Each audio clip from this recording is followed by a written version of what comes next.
بسم اللہ الرحمن الرحیم۔ السلام علیکم۔ ایک رات سلطان محمود غزنوی کو کافی کوششوں کے بعد بھی جب نیند نہیں آئی تو اپنے غلاموں سے کہنے لگے، لگتا ہے کہ کسی مظلوم پر آج کوئی ظلم ہوا ہے، تم لوگ گلیوں میں پھیل جاؤ اور اگر کوئی فریادی نظر آئے تو اسے میرے پاس لے آؤ۔ تھوڑی دیر بعد وہ سب واپس آ کر کہنے لگے، سلطان ہمیں کوئی بھی فریادی نہیں ملا، آپ آرام سے سو جائیں۔ سلطان کو جب پھر بھی نیند نہیں آئی تو وہ خود کپڑے بدل کر خود محل سے باہر نکلا۔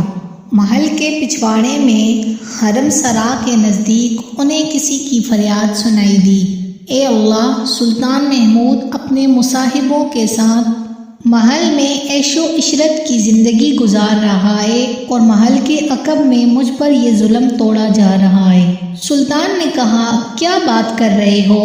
میں محمود ہوں اور تمہاری فریاد رسی کے لیے آیا ہوں، مجھے بتاؤ کیا ظلم ہوا ہے تمہارے ساتھ؟ اس نے کہا، آپ کے خاص میں سے ایک شخص جس کا نام میں نہیں جانتا ہر رات میرے گھر آتا ہے اور میری بیوی پر ظلم و تشدد کرتا ہے، اس وقت وہ کہاں ہے؟ شاید اب وہ چلا گیا ہو۔ انہوں نے کہا، دوبارہ جب وہ آئے تو فوراً آ کر مجھے اطلاع کر دو۔ پھر سلطان نے محل کے دربان کو کہا کہ جب بھی یہ دوبارہ آئے اسے سیدھا میرے پاس پہنچا دو، اگر میں نماز کی حالت میں بھی ہوں تو پرواہ مت کرنا۔ اگلی رات وہ شخص سلطان کے پاس آیا اور بتایا کہ وہ شخص اس وقت اس کے گھر میں ہے۔ سلطان اسی وقت تلوار ہاتھ میں لیے اس شخص کے ساتھ چل پڑا۔ جب اس کے گھر کے قریب پہنچا تو اس سے کہا کہ گھر کے سارے چراغ بجھا دو۔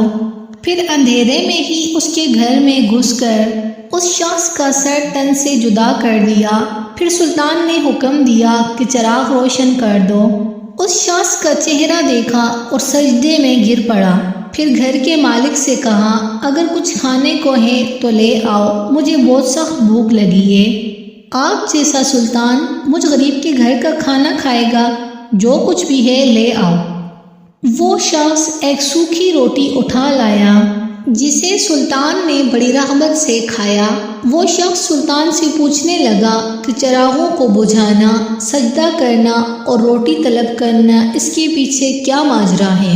سلطان نے فرمایا، میں نے جب تمہاری داستان سنی تو سوچا کہ میری سلطنت میں ایسا ظلم کرنے کی ہمت صرف میرے بیٹے کو ہی ہو سکتی ہے۔ اندھیرا کرنے کو اس لیے کہا تھا کہ پدرانہ شفقت میرے انصاف کے راستے میں حائل نہ ہو جائے۔ چراغ جلنے پر جب میں نے دیکھا کہ وہ میرا بیٹا نہیں ہے تو میں سجدہ شکر بجا لایا۔ کھانا اس لیے مانگا کہ جب سے مجھے تمہاری مصیبت کا علم ہوا میں نے اللہ کے سامنے قسم کھائی تھی کہ جب تک تمہیں انصاف نہیں مل جاتا میرے اوپر روٹی حرام ہے۔ اس وقت سے اب تک میں نے کچھ نہیں کھایا تھا اور نہ ہی پیا تھا، اور آج کل کے حکمران۔ اگر آپ اس طرح کی مزید ویڈیوز دیکھنا چاہتے ہیں تو برائے مہربانی ہمارے چینل کو سبسکرائب کر لیجیے۔